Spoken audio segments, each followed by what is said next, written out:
The Pokemon card market these days is interesting. And by that I mean it's total bullshit. Bullshit. Bullshit. Derivative. That I love. I absolutely love. That's just an old Blaziken EX. I want it. It's everything. But seriously, whether you're into newer cards or vintage sets, the price of cards have been jacked up like Anchor Arms SpongeBob. Thanks to influencers, slimy scum also known as scalpers, or even just your average Kevin trying to look for something to do during the pandemic. Hi, Kevin. In this video, I want to talk about some of the reasons why buying cards is just really not a good idea.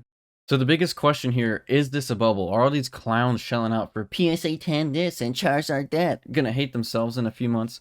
Are we in a card bubble and I'm just gonna say wait till all these schmucks forget about Pokemon until the bubble pops? No, I'm not, because this is not a bubble. Are influencers gonna forget all about Pokemon while the world opens back up? For sure, but what about all the other people who've gotten into collecting casually? They're most likely not gonna drop the hobby. That's the thing about collecting. It's a small hobby. Card collecting is so accessible. Why would anybody drop it after things go back to normal? I don't even think card prices are going to go down at all before they continue to keep going back up.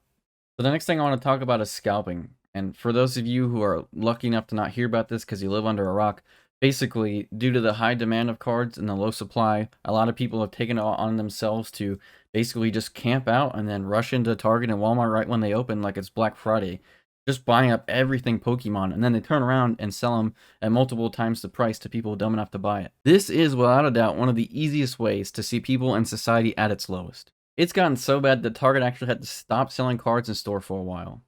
But the thing is, with a crazy increase in the card market, the singles market in turn gets hit the hardest, with some values of cards just going crazy. From newer sets chase cards being stupidly expensive from the get-go to the fact that all the new sets are expanding and now each ultra rare card has 2 to 3 versions of itself.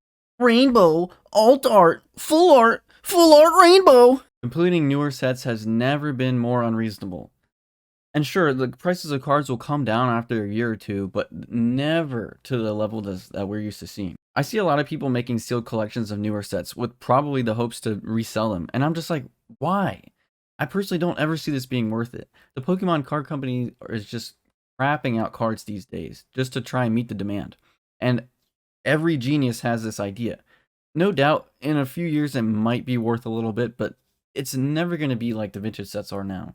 Typically, buying a card for what it's worth in the singles market is always going to be cheaper than opening up packs until you get what you want. And I know what you're thinking, I can just sell the doubles and make my money back. No, you can't. It's not that easy. How are you going to sell off the cards?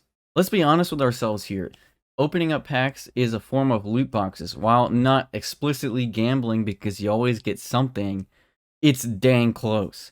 Each $4 to $5 pack has the potential to give you basically nothing all the way up to something great and valuable. It doesn't take a genius to know that the card chances are stacked up against the ladder. Never forget that this loot box format is designed to play with your emotions and keep the weak-minded addicted, and, in the end, make as much money as they can off you.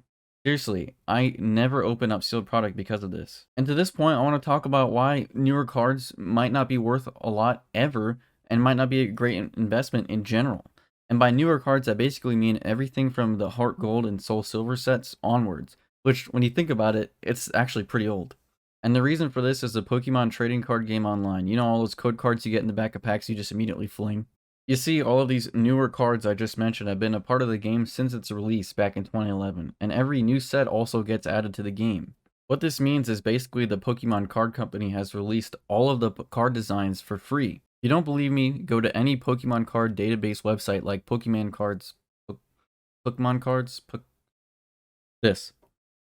Starting at Heart Gold and Soul Silver, all of these cards are there in full HD at a higher resolution than even the cards could fit on themselves. And those of you who are a little big brain, you can kind of see where I'm going with this. I'm surprised that people really aren't just making fakes and flooding the market with them and hoping to sell to people who just can't tell the difference between the real ones and the fake ones. Not to mention there's always that boomer ideology, well, all the cards are already there online, so, why do you need to keep buying them? And to that point, an underrated feature on these card database websites is they have a little randomizer where you can just kind of go and find some cool cards. Pretty sweet. And in a lot of ways, it's easier than, whipping out an old binder or whatever. I'm just saying. But in all seriousness, custom cards or remanufactured cards are already prevalent in the marketplace as cheaper alternatives to, big Halo cards like the original Charizard. I highly recommend these cards, such as the gold medal ones for both the old and the new Fire Lizard connoisseurs. I genuinely believe these cards are going to be prevalent for a while and a great substitute for people who just want to get cool art and don't want to spend the money for it. I can't tell you how many times I probably paid a little bit more for a card than I wanted to and just kind of was underwhelmed by it when I got it. These are just a few reasons why the hobby is becoming a little too expensive due to the recent events I just talked about. But, I'm not saying don't go out and buy cards if they make you happy. I'm not knocking the hobby. I'm a part of it. Just understand that these cards are now a premium due to the market changes, and so maybe your approach to buying these cards should also change. Speaking of which, one of my upcoming videos is planned to be a card buying guide that's going to have all this good info that you could use to really just save some money when you're getting the cards that you want. But that's the end of the video. What do you guys think? Am I way off base here? Are you still hooked? There's definitely a lot of things I just didn't get to talk about, so let me know what you think. Thanks for watching.